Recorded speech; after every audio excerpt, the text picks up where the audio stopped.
J'ai ouvert les yeux écuinés. La lumière était si forte. Et pendant un instant, j'ai presque oublié où j'étais. Ce moment ne dura pas longtemps pourtant parce que presque immédiatement, je les ai sentis. C'était comme si quelqu'un était venu et attaché 2 noix de coco à ma poitrine. Était ça ce que ça faisait d'avoir de gros seins?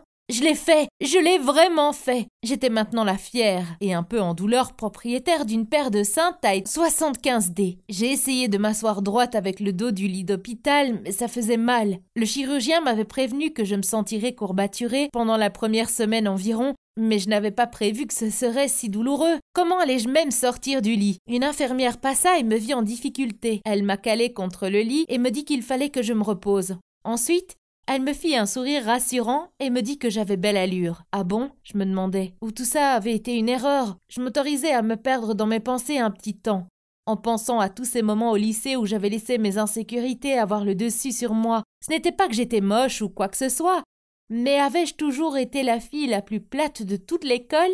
Oui, je l'ai été, et cela m'a longtemps embêtée. Je me rappelle cette fois où Savannah, la fille la plus populaire de l'école, nous avait invités à la fête d'anniversaire de ses 16 ans à la piscine. J'étais tellement terrifiée que tout le monde puisse voir à quel point ma poitrine était non existante, que j'ai en fait bourré la plasticine de mon petit frère dans mon dessus de bikini. C'était ce que j'avais trouvé de plus ressemblant à la texture d'une poitrine, et quand je regardais nerveusement dans le miroir avant la fête, je trouvais qu'il semblait assez vrai. Bien sûr, je n'avais pas anticipé le fait que Drake arriverait derrière moi et me pousserait dans la piscine. Ma fausse poitrine en plasticine tomba de mon dessus de bikini et atterrit avec un plop sur la surface de la piscine. Je me souviens de l'horreur et la honte que j'avais ressentie pendant qu'il coulait au fond, et ce fut plus ou moins le moment tournant pour moi. Je ne le vivais plus. À partir de ce moment, j'étais constamment taquinée à ce propos, même par mes soi-disant amis qui m'achetaient de la plasticine à chaque fois que c'était mon anniversaire. Et bien sûr, la voix de Savannah résonnait toujours dans ma tête. « Si tu es si désespérée pour des seins plus gros, pourquoi ne pas juste te faire opérer? Genre, si j'étais aussi plate qu'un pancake comme toi, je me ferais définitivement opérer. » Et voilà pourquoi je me retrouve allongée sur ce lit dans l'aile de chirurgie esthétique, fixant mes nouveaux implants mammaires. Je me suis dit que c'était pas à cause de Savannah et que ce n'était pas à cause de l'incident de la piscine. C'était parce que j'étais une jeune femme indépendante et que je pouvais faire ce que je voulais. Et si je voulais des plus gros seins pour me sentir mieux, eh bien quoi? Je me les paierais moi-même. Ok, cette dernière partie était un mensonge. Vous voyez, quand je suis partie à l'université, mes parents me donnaient une allocation pour toute l'année. Mes parents ne sont pas trop fortunés, donc je savais que je devais budgétiser soigneusement.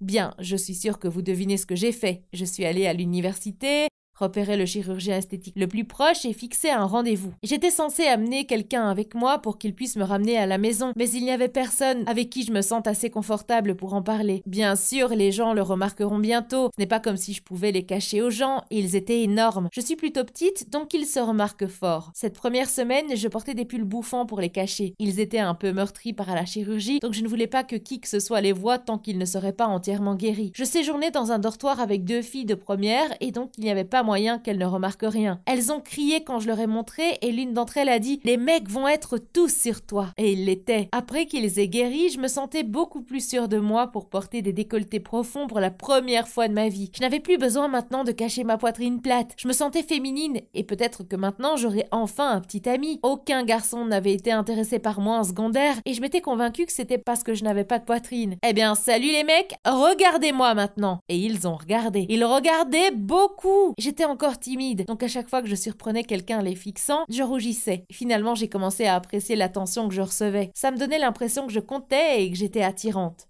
Assez vite après, j'ai rencontré un garçon nommé Georges à une fête et il m'a demandé si je voulais sortir avec lui un jour. J'étais tellement excitée que j'ai dit oui et ensuite m'enfuis pour trouver mes amis et leur dire. Ils m'ont pris dans leurs bras et nous avons fait une danse de la victoire. Ensuite, j'ai réalisé que j'avais été un peu impolie de m'enfuir comme ça. Donc je retournai dans la pièce où était Georges. J'entrais dans la pièce, je ne le voyais pas. Ensuite, je l'ai repéré. Il était avec un groupe de mecs, mais ils étaient en train de rire. En m'approchant, j'ai réalisé de quoi il riait. Il tenait 2 ballons devant sa poitrine. « Hé les mecs, je suis poli. Vous aimez mes faux seins? Regardez-moi, regardez-moi !» Et j'étais tellement humiliée. Il venait juste de me demander en rencard et pourtant, il se trouvait là à se moquer de moi devant tout le monde. Il n'était pas différent des garçons avec lesquels j'étais sortie au lycée. Je suis sortie en courant, en pleurs, et n'ai pas arrêté de courir jusqu'à ce que je sois arrivée dans ma chambre. Comment avait-il seulement su qu'ils étaient faux? Et pourquoi croyait-il que c'était acceptable de se moquer de moi comme ça dans mon dos? Je me sentis soudain si seule. Tout ce que je voulais était de rentrer à la maison chez mes parents, leur dire ce que j'avais fait et espérer qu'ils me pardonnent. Mais je ne pouvais pas. Ils seraient si fâchés contre moi et ils ne voudraient sûrement plus m'adresser la parole. La pire partie était que je devais voir Georges tous les jours. Comme nous étions dans la même classe, il n'a même pas eu les tripes de venir s'excuser auprès de moi. Je savais que quelqu'un avait dû me voir pleurer et partir en courant, car il ne m'a plus jamais parlé et ne m'a jamais demandé pourquoi je n'étais pas intéressée au rencard avec lui. C'était à cause de lui que j'ai commencé à penser « Avais-je fait une erreur? Pourquoi ne pouvais-je pas gagner ?» On me taquinait quand ma poitrine était plate et ensuite on se moquait quand j'avais des implants. Est-ce que la souffrance s'arrêterait un jour? Je suis tombée dans une sorte de période de dépression après ça. Et j'aurais probablement dû mentionner plus tôt à quel point j'aime le ballet. Je prends des cours depuis que j'étais une petite fille. Mais maintenant, depuis que j'ai les implants, ce n'était plus la même chose. Le premier cours après l'opération a été très dur. Je me sentais aussi plus légère sur mes pieds, et au plus je m'entraînais, au plus de douleur je ressentais. Chaque fois que je faisais une pirouette, j'attrapais une douleur aiguë dans le dos. Mon professeur de ballet pouvait voir que je souffrais et dit que peut-être les implants étaient trop gros pour moi. Après tout, j'étais très petite. La seule chose que je pensais qui changerait ma vie pour le mieux était en fait en train de la détruire. Les garçons pensaient que j'étais superficielle, j'avais mal, et même ma professeure de ballet me traitait différemment. Et pour couronner le tout, je tombais sérieusement à court d'argent. J'avais dépensé 90% de mon allocation de l'année sur la chirurgie, et j'avais à peine de quoi me payer à manger. Il n'y avait rien d'autre à faire, et je devais trouver un boulot. J'ai postulé dans quelques librairies, mais aucune ne m'engagea. Je me suis mise en tête que c'était à cause des implants. Ils me jugeaient et assumaient que j'étais une sorte de bimbo. J'ai décidé de postuler dans un restaurant. J'ai vu qu'ils avaient mis une annonce en vitrine et quand je suis entrée pour en parler, ils m'ont engagée directement. En fait, ils ont plutôt engagé mes seins directement car c'était le seul endroit que le manager regardait. Je jure qu'il n'a pas croisé mon regard une fois. Je me sentais malade à l'idée de travailler pour un homme pareil, mais en même temps, j'avais désespérément besoin d'argent. Ma vie devint une routine monotone d'études, travail, sommeil, et j'avais tellement de douleurs à cause des implants que je finis par devoir aller voir un chiropracteur pour essayer d'atténuer les douleurs au dos que j'avais. C'était un cercle sans fin.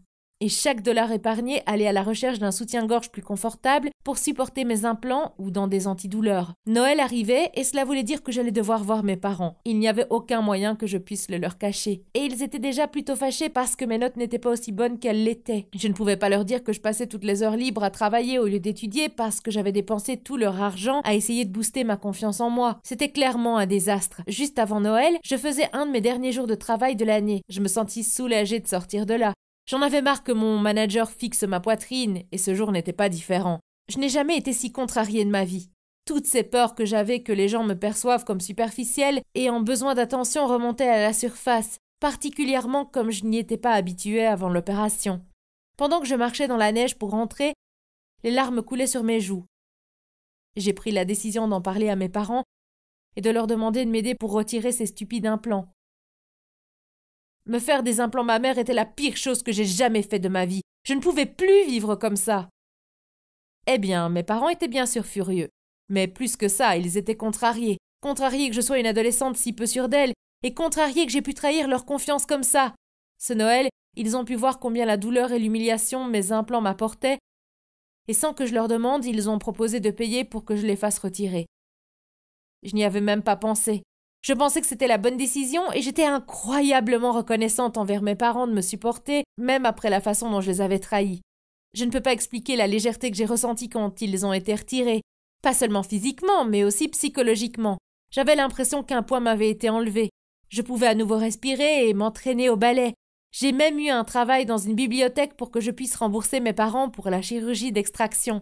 Cette fois, personne ne regardait ma poitrine. En fait, personne ne s'en souciait. Je me rendis compte que mon manque de confiance en moi à propos de la taille de mes seins était auto-infligé et que de vrais amis n'en avaient rien à faire qu'ils soient gros ou petits. Me faire des implants a été sérieusement la plus grande erreur que j'ai jamais faite. Mais si je ne l'avais pas fait, je ne serais peut-être pas aussi heureuse et confortable dans mon propre corps que je le suis aujourd'hui. Je suppose qu'il y a toujours une leçon à retenir, même si c'est une douloureuse. Qu'avez-vous pensé de mon histoire? S'il vous plaît, partagez vos commentaires et n'oubliez pas d'aimer cette vidéo et de vous abonner à la chaîne.